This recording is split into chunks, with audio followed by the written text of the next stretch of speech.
नाजरीन, 1906 में जापान के माउंट फूजी के करीब एक छोटे से गांव में सुचाइरो होंडा की पैदाइश हुई थी। इनके वालिद लोहार होने के साथ साथ पार्ट टाइम साइकिल रिपेयर का भी काम करते थे। होंडा को पढ़ाई से कोई लगाव नहीं था, अलबत्ता वो अपने वालिद के साथ साइकिल रिपेयर करने में ज़्यादा दिलचस्पी रखता था। सुचाइरो होंडा जब 16 साल का हुआ तो उसने न्यूज़पेपर में जॉब का एक ऐड देखा। आर्ट शुकाई नामी टोक्यो के इस ऑटोमोबाइल सर्विस स्टेशन पर टेक्नीशियंस की ज़रूरत थी। होंडा ने कंपनी को जॉब के लिए लेटर लिखा। होंडा की खुशकिस्मती ये थी कि इसे वहां से पॉजिटिव रिप्लाई भी आ गया। होंडा बहुत सी उम्मीदें लिए टोक्यो रवाना हो गया। होंडा का ख्वाब तो उस वक्त टूटा जब वो आर्ट शुकाई पहुंच गया था। इस कंपनी के मालिक ने होंडा से साफ सुथराई के काम करवाने शुरू कर दिए थे। वो ये काम करने पर मजबूर हो गया था क्योंकि उसके पास दूसरा कोई रास्ता नहीं था।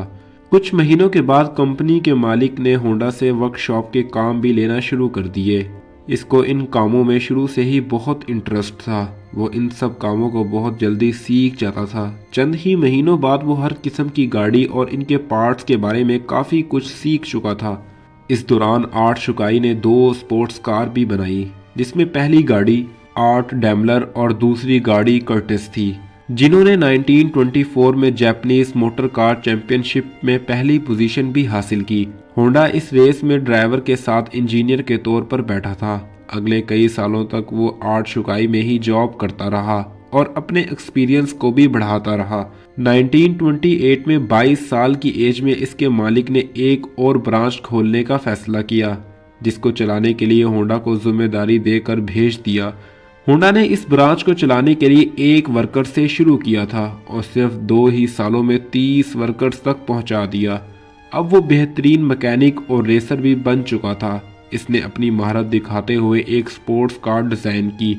ये गाड़ी 120 किलोमीटर पर आवर की स्पीड से चल सकती थी, जिसने पिछले सारे रिकॉर्ड्स तोड़ दिए थे और ये रिकॉर्ड्स अगले 20 सालों तक जापान का हाईएस्ट रिकॉर्ड बना रहा। होंडा अपना खुद का वर्कशॉप खोलना चाहता था, लेकिन किस्मत को कुछ और ही मंजूर था। 1936 में कार रेसिंग के दौरान होंडा का हौलनाक हादसा हो गया।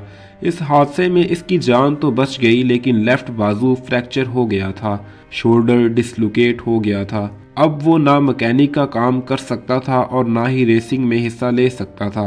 होंडा जब कई महीनों के बाद ठीक हुआ तो उसने आर्ट शुकाई के मालिक से रिक्वेस्ट की कि अब वो रिपेयरिंग का काम नहीं कर सकता, बल्कि इसने आइडिया दिया कि स्पेयर पार्ट्स बनाने के लिए एक अलग से कंपनी शुरू करे।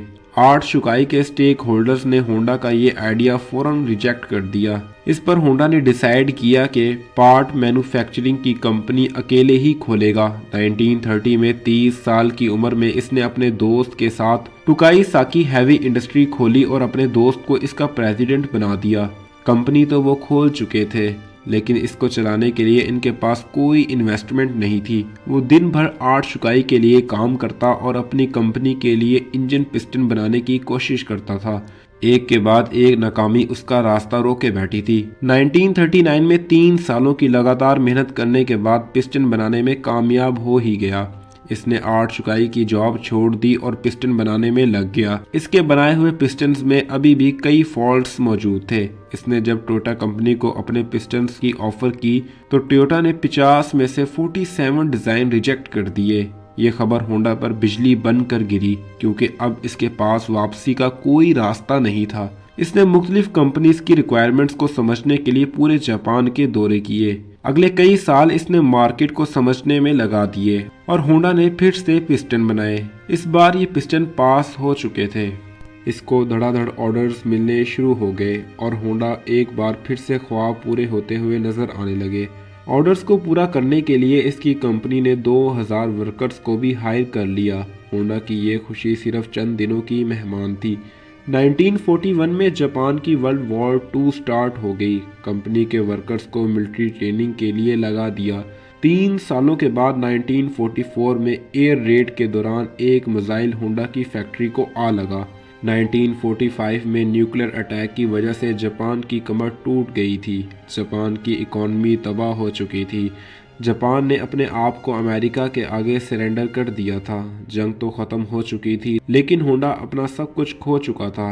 इसने अपने बचे कुचे एसेट्स टोयोटा को बेच दिए। होंडा फिर से जॉबलेस हो चुका था। पूरा जापान क्राइसिस से गुजर रहा था। इकोनॉमी तबाह हो चुकी थी। ट्रांसपोर्ट का मिलना बहुत मुश्किल हो चुका था क्योंकि पेट्रोल नायाब हो चुका था। इस टाइम होंडा को जापानीज इंपीरियल आर्मी का एक छोटा सा इंजन मिला जिससे वो वायरलेस रेडियो चलाया करते थे।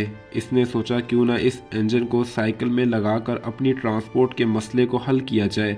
जब लोगों ने ये इंजन साइकिल में लगा देखा तो लोगों को बहुत अच्छा लगा। अब लोगों की डिमांड बढ़ने लगी। कुछ ही देर बाद होंडा ने खुद का इंजन भी डिजाइन कर लिया। ये हिस्ट्री में पहली बार था कि किसी मशीन पर होंडा का लोगो देखा गया हो। अगले 3 सालों में होंडा ने एक ऐसी बाइक बनाई जो मार्केट की रिक्वायरमेंट्स के आइन मुताबिक थी। सुपर कप के नाम से ये बनाई गई बाइक जिसने आते ही धूम मचा दी। इस मॉडल ने 1958 में बहुत सी बड़ी बाइक्स कंपनीज को पीछे छोड़ दिया। होंडा को शुरू से ही रेसिंग का बहुत शौक था। इसने स्पोर्ट्स बाइक बनाने का फैसला किया। वो मुख्तलिफ बाइक रेसिंग इवेंट्स में भी जाने लगा और बाइक्स के फीचर्स को नोट करता। चंद सालों में होंडा की पहली स्पोर्ट्स बाइक लॉन्च की गई जिसने 1962 में इंटरनेशनल रेसिंग कंपटीशन में पहली पोजीशन हासिल की। इस रेस ने होंडा का नाम पूरी दुनिया में फेमस कर दिया। होंडा दुनिया की सबसे बड़ी मोटर बाइक कंपनी बन चुकी थी। सुचारो होंडा ने 62 साल की एज में कामयाबी तो हासिल कर ली थी, लेकिन जो इसने सोचा था वो ख्वाब अभी भी पूरा नहीं हुआ था। वो कार मैन्युफैक्चरिंग की तरफ भी जाना चाहता था। कई लोगों ने इसे मना भी किया, लेकिन इसने किसी की एक ना सुनी।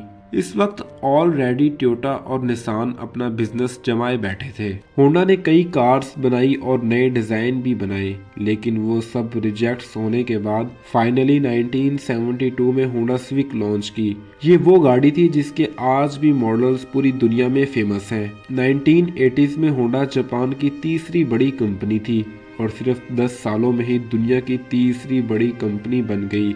आज होंडा का नाम हर चीज पर देखने को मिलता है। इन्होंने होंडा कंपनी से 1973 में रिटायरमेंट ले ली और 5 अगस्त 1991 में इनका ये सफर भी दुनिया से खत्म हो गया। नाजरीन, ये थी